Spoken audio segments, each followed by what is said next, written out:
You're not alone. Keep your head up, keep your head up. We're halfway home. It's time for Your Voices of Hope with Michelle Beyer, an interview podcast program that offers straight talk on some of the major issues facing us today, like addiction, domestic violence, homelessness, human trafficking, and suicide. And with this program, it is our desire to inspire hope. Now your host, Michelle Beyer. Hi, this is Michelle Beyer, your host of Your Voices of Hope. Today, my guest is Heather Slaughter.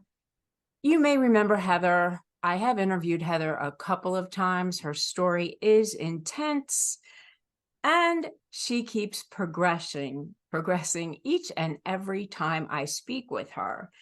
And I am so sure that this time is no different. Hey, Heather, how are you today? Actively healing. Actively healing. I love to hear Actively that. healing. That is amazing, amazing stuff. So I am so excited to be talking to you today. And I guarantee there's so many people that can't wait to hear this story of yours. There's a lot of people that have asked about you and are so interested in this. So when we had last interviewed you a couple of years ago, you had a man named Sean who had kidnapped you. You were actually dating him, and he kidnapped you in your own apartment, held you hostage. And I believe it was for a weekend. He raped you and like did so many horrifying things. We don't need to go back. But he was never put in prison for this, never held accountable for any of these things. Today, has he ever been held accountable still? No, still the same. 2 years ago, we interviewed last time. Still the same. He's still out about, as far as I know. I've done a little bit of research. I do know he's completely on the other side of the state. And it does appear that he's had 2 more incidences, infractions. I don't know. I don't even know how to word it at this point. And it's bizarre because I'm still trying to figure out the system and like why, he still is a free person. That's neither here nor there though, because right now that's not even existing in my life. So I'm Right. healing outside of that, I can't focus on that right now. I can't put all my time and energy into that. So Good. I'm glad to hear that, because the more energy we give that, the more energy they have, and the more of my favorite saying is, are they renting space? Are they giving you money? No, they're not. So why are you letting them rent space in your brain? Yeah. So, let's heal. So tell me, what have you been doing? Your healing process going on that end? Trauma is complicated. Yes, and to say the least, you know what I'm saying? And the healing process can be just as complicated. Especially when you get a good trauma counselor who, makes you think about things differently, or see things, or understand, or process things differently. When I first met my new counselor, when I moved here, we're working on my 4th year that I've been here now. Wow. I know. So when I first started seeing my counselor over 3 years ago, the very first conversation was like, okay, so now I got to tell you my story, right? Because in my mind, it's like, this is where we have to start. Like, I got to tell her what I went through, and we're going to start with there, because that was my focus. And her response to me was, no, tell me about your childhood. Oh, okay, let's talk, Yeah, that's been a lot. Yeah. Yeah. How was that going back to your childhood? Because sometimes, that is also traumatizing in itself. I know that would be for me. I don't like doing that, but How was that for you? Obviously, okay, the tissues are out and the tears are coming. So obviously that wasn't easy in itself. The tears are going to come. I mean, they're here. Right. And sometimes During this that work, happens for me when I'm interviewing my guests. So, and my tissues are all the way over there. yeah. I've been told for so long I'm overly emotional and I'm too much to handle. And throughout this like healing process, I've actually recognized I'm actually a highly sensitive person. Like I feel things much differently than other people do. Good. I see things, I recognize things like, I'm a very empathetic person. And then throughout that, I've also recognized how my empathy has crossed over into people pleasing. And Often that happens. where people pleasing has been my safe space my entire life, Mm. Mm. where making sure that other people are happy lessens the conflict and the chaos that exists in life. But does that mean you're happy? Probably Right. not. Well, and it's interesting because again, throughout all of this work, it's taken a lot of reflection, right? Mm. You cannot do this kind of healing without reflecting back, without understanding, without identifying those patterns. You have to revisit the pain. You have to revisit those feelings and those emotions. And, you know, when my ex-husband first cheated on me and I started seeing a family friend who was also a counselor, marriage counselor and so forth, and I started seeing her, and I remember so clearly she said to me one time, she said, Heather, what makes Heather happy? What makes you happy? And my response to her was, seeing other people happy makes me happy. And she stopped me and she's like, no, Heather, what makes Heather happy? Couldn't think I of didn't any. understand it at the time, but I do now. It is so clear now. So what makes Heather happy? I'm still trying to figure that out. That is still very actively, I'm trying to figure it out because literally, like, I look back on even my marriage of 12 years and I was doing everything that my husband wanted to do. Everything that he was involved in, that was what I got involved in. I've never really seen, like, what does Heather like? Who is Heather? And that's truly where I'm at right now, is trying to figure out, like, what makes Heather happy. But with that, I've had to go through a lot of messages in my head, messages that other people have told me about myself over the years. And that goes back to the people pleasing, and that goes back to, the chaos and so forth growing up. But, I think the moment for me where the light bulbs really started like coming on, it was, a few months after our last interview. So I think that was 2 years ago. So what are we, 2023? That was 2021. Okay.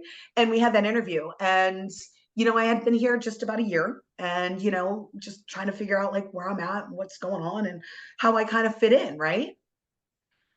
December of that year, I recognized that I was struggling and I didn't understand it. I couldn't focus, sad all the time. I didn't like it. Yeah. And I talked to my therapist about it, and the struggles that I was having, I was like, oh my gosh, maybe I have ADHD. Maybe I've actually had ADHD my entire life and not known it. And I've just been, this is how I process, this is how I function, because this is, and at that time I was speaking with my family, and I had said to my mom, you know, this is what I'm struggling with. And I think maybe, so I'm going to go have a psyche eval done. I want to see what's going on. Like, because then I know, and I can start really, really focusing on healing. And when I said that to my mom, like, maybe I have ADHD, and immediately she just minimized me. She shut me down, and she says, absolutely not, Heather. We would have found that out when you growing up, and I'm like, how? I went to 5 different high schools in 3 years. 5 different high schools in 3 years. I can't even tell you how many schools I've gone to my entire life. I was not in one school long enough for anybody to identify if I did have any kind of issues like that, you know? Right. Plus mental health, ADHD back then No. was we've come so far in understanding these things now, you know? However, they diagnose now every kid with ADHD. Well, I think there's different levels of neurodivergency and, and the studies that I've done, I understand it a lot more as well. But I think recognizing that, if we're seeing a spike in, or people see, we see a spike in these mental illnesses or mental health diagnoses all of a sudden, how do I want to word that? Again, it's because we know more about it, we understand more about it, and a lot of this is directly related to feelings and emotions that have been held in, or generational traumas, traumas that are literally just like, you know, generational, and passed on generational. And until we have this awareness, you know what I'm saying? Like you have to be aware of these things to even have any kind of understanding. Right. And I think when it comes to mental health, stigma keeps people still closed off, same thing with like addiction, like stigmas. So we're not going to talk about it. And when you start digging deeper and deeper and deeper, it all comes down to emotions and feelings and, what is depression? So let me go back to my psych eval. I had my psych eval and I got my diagnoses, and I realized that I knew PTSD was going to be there because what I had just gone through, so I knew PTSD was going to be there. I was more shocked with the depression and the anxiety diagnoses. Because again, this is just how. Why would you be Why shocked? would I be? Why would I be? Because That's the question. That's I, the question. But part of me, when I tried to talk to my mom about it, uh-huh. she shut me down. I said, I got my results back from my psych eval, and it came back with depression, anxiety, and PTSD. And a No, lot of, I'm sorry, no, no ADHD. no ADHD. But what my psych eval did was, I mean, if you've never had a psych eval done, like reading this about yourself is like, oh my gosh, it's eye opening. And a lot of it was directly related to my childhood experiences. And now with the understanding and the knowledge that I have around ACEs, adverse childhood experiences, and the knowledge and experience that I have around social determinants of health, like I have this greater understanding of how it impacts mental illness and how it impacts our health outcomes entirely, you know understanding that the generational effects and how it can be passed on. I tried to share and talk about these things openly with my family, Mm-hmm. and I've been shut down. Mm-hmm. My mother's first response was, I know all about anxiety and they won't give me any more meds for it. It was that moment that I realized and I recognized why I am so against taking any kind of medication for myself, why I'm against, doctors, because I've recognized the depths of my family. And I'm not talking about just my immediate family. I'm talking about my family, and a whole. Addiction runs rampant in my family. Yes, right. I remember you saying that. Addiction is deep in my family. And I recognize that a lot of it is because they're just holding on to feelings and emotions and traumas and things because, machoism and patriarchy and all those things that make you shut up and not feel things. And I'm angry about it. And I had to recognize that my depression is literally a direct result of me holding in, pushing down, pressing, depression, pressing down all of my emotions and my feelings all of these years. Mm-hmm. To the point that I allowed myself to get well over 350 pounds holding Mm-hmm. on. That's instead of drinking and drugging, yours was a food. Yes, that's very, very normal. Very. And I And have tiptoed around people around conversations to keep them comfortable, to keep them happy. And it wasn't making me happy. Mhm. So as I've started talking about some of these things, it certainly created a lot of distance between me and my family. I've had to, go no contact for my own happiness, for my own peace, for my own well-being. Because some of the things that have been said to me and about me are so hurtful, so hurtful. And recognizing that, I can't do the work for them. It's not my shame to hold on to anymore. Um, really doing the work and understanding the roles in families and addiction and what that looks like. And I've literally been, holding on to everybody else's shit for a long time. Right. Right. Well, Heather, we have about 9 minutes left, and we're going to end up having to make this into another another show here. So we're going to sum this up into, tell me, what have you learned about your family and where you are with them right this minute? I'm not going to focus on that. I'm focusing more on what I'm learning about myself. Okay. And, that I'm not all the things that people have said about me. For example, during this healing process that is not well received by my family, I've been told that my therapist has put this all in my head. Repeatedly told that my therapist has put this all in my head. And I understand projection, and I understand, that. But I also recognize that I was told repeatedly growing up as a little girl that I'm naive and gullible and I believe everything that everybody tells me.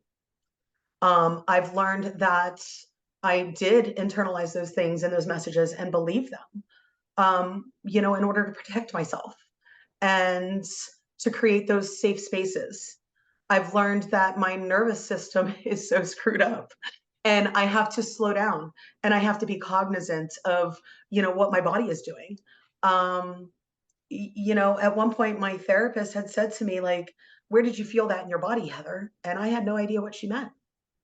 I literally have been so disconnected from where I feel emotions in my body because my nervous system is just on a whole nother level. I'm Wow. constantly in survival mode, constantly in fight or flight mode. And that's not just stemming from that incident. That is where my depression and where my anxiety Wow. has evolved from. Okay. Hold on to this thought, because we're going to have to end this show and we're going to come back tomorrow and we're going to do this again and we're going to pick up where we left off. And we're going to get a little bit deeper, a little bit dirtier. And let's do this. But who's Heather? Heather doesn't know who Heather is. But we're going to find out who Heather is. We're going to help you, Heather, find out if we can. We'll do a little bit more digging because I like Heather. I miss Heather. So I want to thank everyone for joining us for this episode of Your Voices of Hope. I'm Michelle Beyer, your host. This has been Heather Slaughter, who we have interviewed a couple times before, now 3. We're going to go on 4 because Heather has so much to offer us, not only with her own story, but just some insights on PTSD and depression. I mean, I've learned so much just in this very short interview. And I want to thank you, Heather, for opening up and telling us this has been pretty deep. So thank Oh, you. it's the hardest thing I've ever had to do in my life. I know. So thanks a lot, Heather. Welcome to another edition of Your Voices of Hope. My name is Michelle Byer, and today we are continuing our conversation with Heather Slaughter. If you remember yesterday, Heather was discussing PTSD and her diagnosis of depression and anxiety, going all the way back to her beginnings with her family. Hi, Heather. Welcome back to the show. Hey. So, Heather, that was a lot yesterday that we were talking about. Just give us a really quick recap of what you discovered. And one of the things you discovered was you don't even know yourself. No, I the only person I know is the person who I've been shown or taught or told I'm supposed to be, all these years. So Explain that to us. What does that mean? Because I don't understand that. So, when I got my psych eval results and I read through the summary, and everything that we went through, and all the tests that I had to do in order to get to this conclusion, it was such a revelation. It was so eye-opening for me. Although I knew that a lot of these things were connected. You know what I'm saying? Like, for example, my weight. I knew that there was a direct correlation to me struggling with my weight for all these years. And for me, I would hear from, people in my family often like, just go have surgery. And I'm like, that's not just going to solve my problems. Like, I recognize that, but actually seeing it in writing was just eye-opening. And seeing things like, it's important for people in Heather's life to understand these things, so it helps her regulate social and emotional regulations. And, I tried to get my family on board, and I tried to get them to understand, like, this is where I'm at and this is what I'm going through. And I want you to be a part of my life, but you need to understand that these things exist around me and this is where I'm at. And sadly for, um, our family dynamic, it's just, I had to choose me. I had to start choosing me. What does that mean? That means that I can no longer keep going against what my body is telling me, just because it makes somebody else happy. That means that I need to learn to trust my own inner voice again. That means that I need to go back in and kind of do some shadow work. That's what some people might call it, shadow work. I have to go inward. I have to rediscover who Heather is without all the exterior messages being told about me and who I am. I've had to disconnect from a lot of people That is because interesting that you say, people telling you who you are.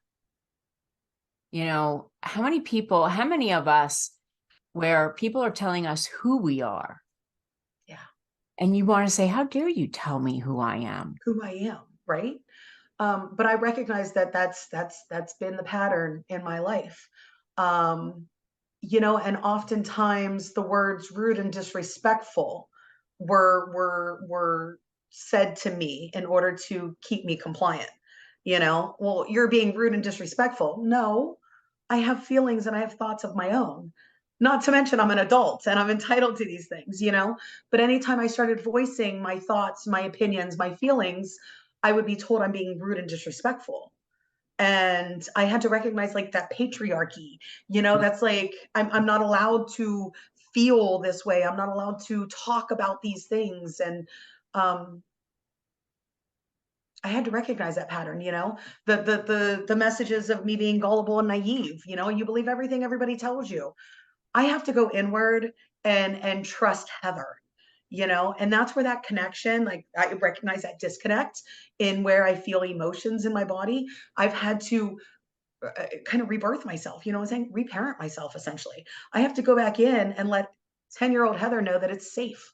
it's okay. You know what Right. I'm saying? And kind Right. of embrace, because there's a lot of things, that experiences that I went through in my childhood that caused me to continue to tiptoe around everybody else's feelings. I mean, I can read a room and somebody's energy being off very, very easily. I know if somebody's vibe is off, something ain't right. I know how to tiptoe around that room. I was taught that, and that comes with the disease of addiction.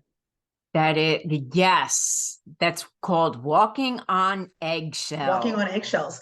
No wonder my nervous system is so screwed up. No wonder I have anxiety, because Yeah. I'm literally existing to tiptoe around what everybody else is feeling. Everybody else's feelings. Like, don't talk about this because it's going to upset somebody else. Or, even when I look at my marriage and how I operated in my marriage, like, I tiptoed around feelings and emotions all the time, not to upset him, Right. because I didn't want the conflict. I didn't want to deal with it. It was just easier to just, okay, Right. So So what are you a lot. doing now? What are you doing right now to help yourself with this situation and learning and teaching yourself how to get better with these things? What are you doing? I am dedicated to therapy, whether she puts it in my head or not. I'm dedicated to my therapy because I'm learning about myself. So that is first and foremost. Outside of just therapy, I mean, and she and I have explored different variations of therapy. We have done some EMDR therapy, eye movement rapid desensitization, EMDR. It's really specific in trauma work, and it's kind of going back to feeling those feelings again, that you've pressed down and not actually felt. So we did do some playing, I don't want to say playing around, we did experiment with some EMDR therapy. Um, but we ended up stopping because she said, I'm kind of doing that work on my own. I don't need her to take me down that path. Like, I'm already doing that work myself. And I gather it's because, the work that I do, the knowledge that I do have, the experiences that I have, that I understand this much differently, you Mhm. know, um, a lot of meditation, a lot of meditation, a lot of somatic therapy, which is just slow body movements and, kind of like feeling my body, feeling where I feel things in my body physically. So a lot of somatic therapy. And I do all this on my own. I've done most of the research on my own. This is not even things that have come from my therapist. This is my own research, that I've gathered. I'm like, I'm going to try this and I'm going to try that, because what happens is when the pain gets bad enough, you actually start doing the work, and this kind of work is not for everybody. Like, to go Yeah. deep inside yourself Yeah. and really start like identifying patterns and, where you need, it's not for, No, it's not for the weak at heart. No, it really isn't. Um, now you said to me yesterday that you don't know who Heather is and you don't know what makes Heather happy. So tattoos make Heather happy. I I can would love another one right now. I could use some yeah, tattoo therapy. see. Tattoos do, and they do tell a story. Okay. Tattoos do make me happy. Helping people does make me happy, but I have to, find those boundaries. Like, identifying boundaries has been huge for me. Saying no has been huge for me, and it's still very, very difficult for me to say no. Mhm. So that's kind of like where I'm at right now, is going, okay, what do healthy boundaries for Heather look like? And then, the fact that I, not answering, I don't have anybody I have to answer to. I'm trusting myself, and learning to trust my own inner voice and Heather's gut feeling, um, More. Tell me about your personal life. Do you have a guy friend or a girlfriend? Do you have, I mean, what is going on in your life? What are you doing? I have a very small circle right Okay. now, and that is to help me maintain healthy boundaries, to help me maintain some balance, in my life right now, some peace of mind. I've had to eliminate, I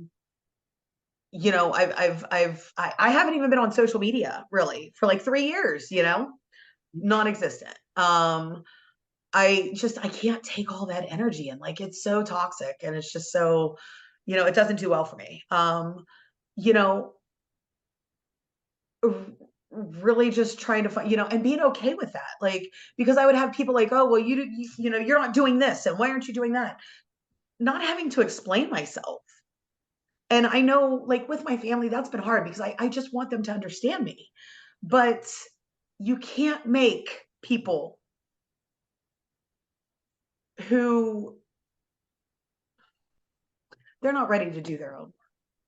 Mhm. And I can't make them see me, for who I am. And I do understand that I've played this specific role in their lives for this long, but as I started healthy boundaries, as I started saying no, as I started choosing Heather, I was guilt tripped and I was shamed.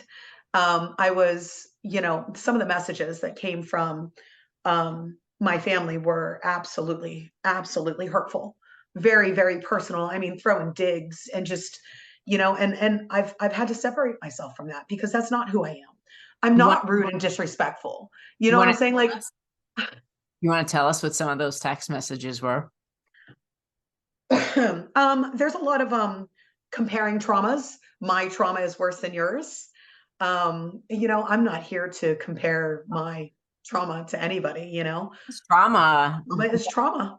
What affects Um, one person one way doesn't affect someone. I could go through the same exact trauma and as yeah, you, and it's going to affect me differently than it affected you. yep, absolutely. Trauma's trauma. So there was a lot of comparison. There was, we know from my very first story and from my assault that it happened on Father's Day. Father's Day holds a very different feeling for me anymore. Right. And Father's Day a couple years ago, I chose Heather instead of, celebrating Father's Day. I chose Heather. And my family was very verbal about how they did not like that, how I was selfish, how I was Yeah. the biggest piece of shit in the world Wow. because I chose Heather. I mean, the digs and I don't consider you part of this family anymore. Because I did not So not text a my dad, because I did not text my dad Happy Father's Day. I was the worst person in the world, and I heard it from everybody in my immediate family. So you don't have a very understanding family whatsoever, do you? I would say no. And No, because I since then, Michelle, I've written letters to them. Like, I'm begging to be understood by my family, begging. Now I recognize that's the people pleaser in me, you know, but I've written called for, people pleasing, or you're asking for some respect and some love from your family who is automatically supposed to love you unconditionally. I see it's no conditional. unconditional love anywhere in this family of yours. I see nothing but condemning. I see nothing but contempt, or I should say I hear nothing but contempt and nothing. I get some of that because, I understand from my family, some of them, but that is from getting it all, your whole family. That seems just like, I wow, mean, my immediate family, yeah, yeah, yeah. wow. So sadly, I'm not talking to any of them right now, I and understand. You have to do that for yourself. I have to protect my peace. That's Like, right. I mean, I even recognizing, a couple years ago, I started doing this strength training program, like at home strength training program. I was, I was into it. And, my family said, well, what's your goal weight? And I said, I don't have a goal weight. For me, it's about, having a healthy balance and just feeling better about myself. Yeah. And at one time I said, my goal is to be able to do a cartwheel, because I was a cheerleader back in the day and I would love to just be able to do a cartwheel again. Like, that would be my goal. And my dad actually said to me, yeah, right. And I was like, oh, Wow. oh, like they don't even realize they say these things. You know what I'm saying? Like they don't realize it. And when I try and talk to them about it, you're being rude and disrespectful, or, oh, you can't take a joke. What? Like these things, like these are my feelings. Italian. I hate to kind of be that, what's the word I'm looking for? I I believe it's generational. It's the generation Pretty of big. they didn't feel feelings back then. Like growing up, that generation growing up did not feel feelings. I mean, we were the generation where, we ran the streets. You know what I'm saying? Like here, Yeah. there, parents are always like, take your butts outside. You know what I'm saying? Like they didn't really want to deal with us. And I recognize that too. Like, growing up, I I was an emotional child. They had a hard time dealing and coping with my emotions. They didn't know how to because they're not dealing with their own emotions, Yeah. their own feelings. Like I recognize that now. You know what I'm saying? But it still doesn't take Change. away from those were my experiences growing up. Right. Right. Wow. And then Oh, I see it perpetuated in the cycle, with my nieces and nephews. And I see that, the generational, I see it. Like we've learned, look, our parents established that they create the blueprint for our lives, right? We learn from our family, the people that raise us. I yes. mean, Yeah. that's who gives us the first messages, the messages about ourselves, the messages about the world that we live in, the world that we exist in. That's where it comes from. Yes. To sit here and say I'm healing without going back and reflecting on those things is like absurd to me. You know, it's absurd. To do the true healing, you have to go back. And if you don't want to be a part of that healing process with me, that's fine. That's your story. That's your journey. Like, but I can't live my life for you anymore. Are you healing with what had happened to you with Sean? Or is that on the back burner hiding and it's going to come to the surface again? Yeah, no, I would say, I mean, because God, there's a lot of healing. I mean, I've got a lot of healing to do just within my marriage. 12 years of what I dealt with there, Yeah. and then I've got 12 years that I worked in like juvenile detention, and there's a lot of trauma from there too.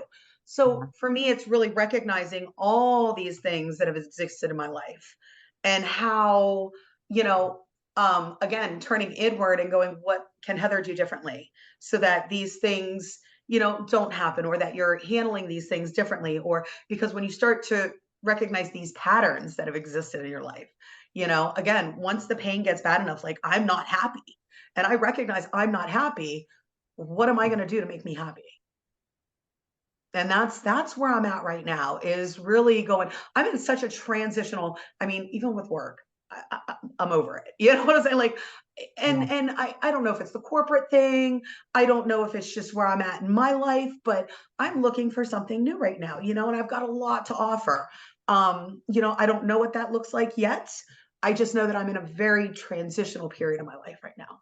I might move to another state. I don't know. I'm Yeah. looking at opportunities. I'm looking at what's out there, and I'm trying to, live life for Heather once without having to explain every move I make to my family. Like literally, every move I make, they want to know. I do remember. I do remember that you've talked to me about things like that, having to explain every single thing you did. Everything, everything, everything. So now I'm trying to explain in letters and I'm getting no responses. You know what I'm saying? Like for the last, I mean, this is a year and a half since Father's Day last year. I've started to go no contact. Now, I just recently had to block my mom on Facebook Messenger. Now, I didn't block her on my phone. She can still call me because all I've ever asked is when they're ready to talk, let's talk. But there's been no wanting to talk, and I get it. I understand why. Okay. I'm here when they're ready to talk. But in the meantime, I am not going to be guilt tripped and shamed for my choices and my decisions. Mhm. And that's what was happening. My mother was sending me meme after meme, and memes, those little funny, or quoted, I call them memes. Yeah, Um, they are. but she would send me like little, oh, you need to forgive and forget and move on. No, I need to feel my feelings and we need to talk about these things. But and then she sent me one, actually she sent me it was a memory from like 9 years ago. And she's like, read your reply. And she wanted me to like read what I had said to something that she had posted on Facebook, and it was very, I was telling her like, I am who I am because of you, you know, and I recognize Hi, Mom. I am who I am because of you. I'm wonderful because of you. I'm this because of you. A I good am one. who I am because of you. I am because of Yeah, my at experiences. that point, it was I'm good. It was a good thing back then. Yeah, it was, look, I've learned over the years, like my love language is words of affirmation, right? So I'm constantly giving other people words of affirmation because that's what I desire the most. Like I just need words of affirmation to kind of fill my own love cup. You know what I'm saying? Like fill my love cup. And I need words of affirmation. Everybody needs something differently. Right. But I Right. was giving that, like those, I'm giving that to my mom. That's not her love language though. I mean, maybe it filled her love cup a little bit, but that's not her love language. Like I get that now. But anyhow, it was the guilt tripping around that. Yeah. Like read your reply. Like, I would get things like, Heather, you better hope nothing happens to your parents while you're doing this. It's like, oh, what? You know what I'm saying? Like, you're not hearing, like, nobody's hearing me. Nobody's listening. Nobody cares. I'm just supposed to keep doing what they want me to do. And that's it. Everybody's hunky dory again because Heather just Yeah. I'm not the secret keeper anymore. I'm no longer tiptoeing around uncomfortable conversations to make other people happy. Like that is not good. It's not healthy for me. That there got me to over 350 pounds, plus my marriage and all the issues I dealt with. Life in general, like how I've navigated life in general has not been healthy for me. Right. And a lot of people, if they go back that have weight issues, a lot of times we'll discover that. I mean, we're not overweight just because Just we because, choose to be. yeah, No one look, chooses to be overweight. throughout my weight loss, and I mean, I fluctuate back and down. I mean, depression's a bitch, but I, I've learned so many things though with this, which makes me much more comfortable in my skin now because I understand, right? The body keeps the score. Your body holds on to traumas. Your hair holds on to trauma. Your body holds on to trauma. I mean, check out the book, The Body Keeps the Score. Understand it a little bit more and how trauma resonates in our bodies. And for me, it resonated in my weight. I'm even at this point now, like I eat so healthy now, but I'm still like struggling with weight because I'm understanding that my body is still holding on to these traumas. There's trauma that I have to release. I have to get rid of shit that I've been eating for so long. And we're not just talking about like the physical shit, it's that emotional shit. You Do have to people, release it. You have to get rid of it. do people tell you that you are talking too much about trauma? Thinking too much about this. Why And do you're you think my circle is so small anymore? Because yeah, nobody wants to talk about those things, Michelle. Nobody wants to talk about it. They don't want to hear about it. I'm an open book. I will talk about these things all day long. You know what I'm saying? The fact that I'm not speaking to my family right now is because they don't want to talk about it. okay. So let's just say I'm sitting here right now and I'm saying, I'm tired of hearing this. That's all she talks about. That's it. Are there people like that right now? No, that don't exist. They do not currently exist in my life because I just cut them out. I mean, that's fine. It's cool. That's why my circle's so small because I need that support. And my psyche val even said that. Like it said, people in Heather's life need to understand that this is what she needs in order to start maneuvering and healing through this. Like to understand where that depression, where that anxiety comes from. My PTSD is not just PTSD. That is Right. CPTSD. That is complex PTSD, and sadly, so many people just think PTSD is like, went and fought in a war. And I think that's where my brother wants to compare a lot of our traumas, like, because he did fight in war. Nowhere ever am I trying to compare my experiences with yours. Never, ever, ever, ever. Right. I can't even imagine what you Oh, feel and what you've experienced and what you've seen. I can't even imagine, and I'm not going to begin to. But right. the fact of the matter is you still have feelings and emotions about that too. So do I. Right. And really taking a look inside, and I guess it's different because, you know, what kind of forced me to start taking that look inside, my therapist was like, there's a disconnect, emotions in the body and so forth, but we were also talking about, I got notes here, so I'm just trying to make sure I'm looking at my notes. She had identified, okay, that I was disconnected, but that also as I started the ADHD, hold on. Therapists recognized that I always talked about, how I thought other people felt. Like when we were talking about things, I was always talking about like, well, I imagine they feel like this. And I imagine, she's like, Heather, but what about you? And I'm like, well, what about me? I am literally just so used to putting my feelings to the side. Yeah. And we can't do it anymore. See, this conversation is going to help so many people realize, hey, that sounds like me. Maybe I should look into this a little bit further, which is why I do these interviews for this very reason, because you've got me thinking, do I still do this? How many people out there still do this? Could this, interview actually help people at my job? Do I play this video, give it to my classroom people and say, hey, play this video for somebody, one of your classes, because we do have PTSD groups. Mhm. This is why I do this, because what you're saying, I've never heard. This is so complex, as you said. Mhm. This is so deep. Mhm. And Mhm. you're really now, when you told me you wanted to get deep, dirty, digging, I thought, I'm thinking gossip.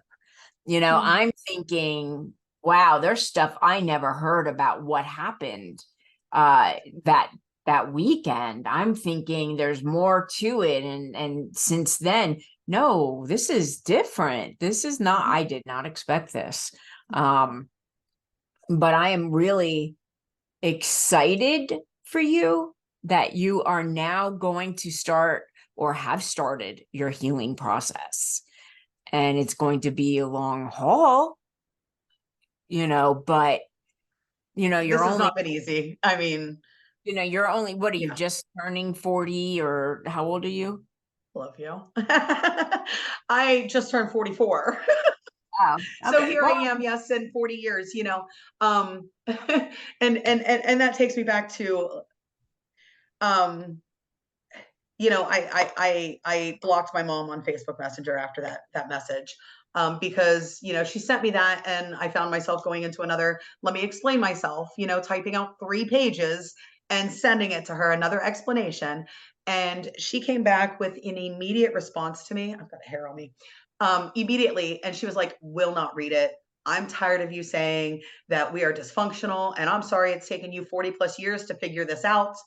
And it was in that moment I was like, wow, those are your true colors. Like I've literally been, I'm begging to be loved and to be accepted by you. And you just don't have the capacity to do it. Like you well, literally don't have the capacity to even read what I'm saying to you. And that right. hurts the most. It hurts. It It does. hurts. But it was that, oh, okay, this is where we're at. It's never going to change unless I again become compliant to you. And that I'm not doing anymore. So this is what the relationship is going to look like, sadly, and yeah, um, those who told me I was the biggest piece of effing shit, I have absolutely no desire to have any kind of relationship with you, none, because we cannot come back from that. Where I Those, stand right now, there's no coming back from that. You told me your real feelings about me. You right. said it out loud. Whether Yep. you were angry or not, you got shit that you need to deal with. And I am not in the position to put myself in your life while you see me in those colors. That's fine. Those are very, very healthy boundaries. And I'm very proud of you.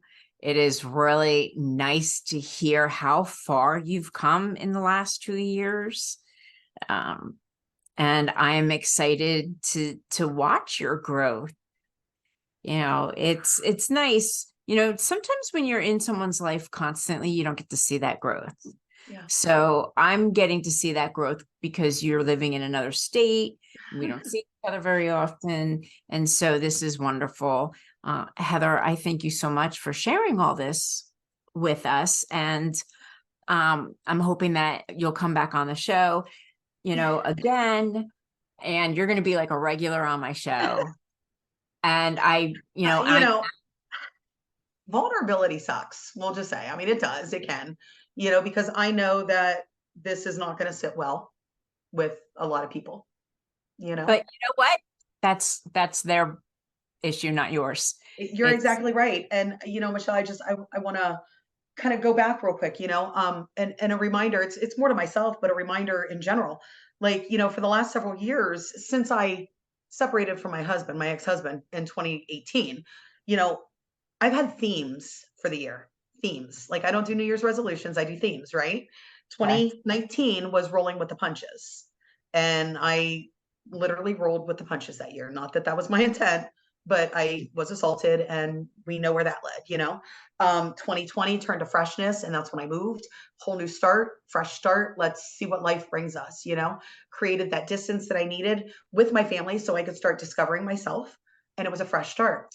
2021 turned to focus. It was time for me to focus on my therapy, focus on me, focus on work, how I fit in, what my strengths and my weaknesses were, and so forth. 2022 turned to connecting the dots, because that's where I ended up getting my psyche eval done and going, whoo, now we got this new realization here. And now we need to, start connecting those dots. How and why and who am I? And how does this all fit in, right? Because we go through these experiences, we don't understand why we go through these experiences oftentimes, but trying to figure out why. And 2023 has been releasing all that doesn't serve me. Okay. And that's where I've been this entire year, is starting to create those healthy boundaries. If you're not here to be supportive and encouraging, then we're going to have a long distance relationship. And that's how it stands.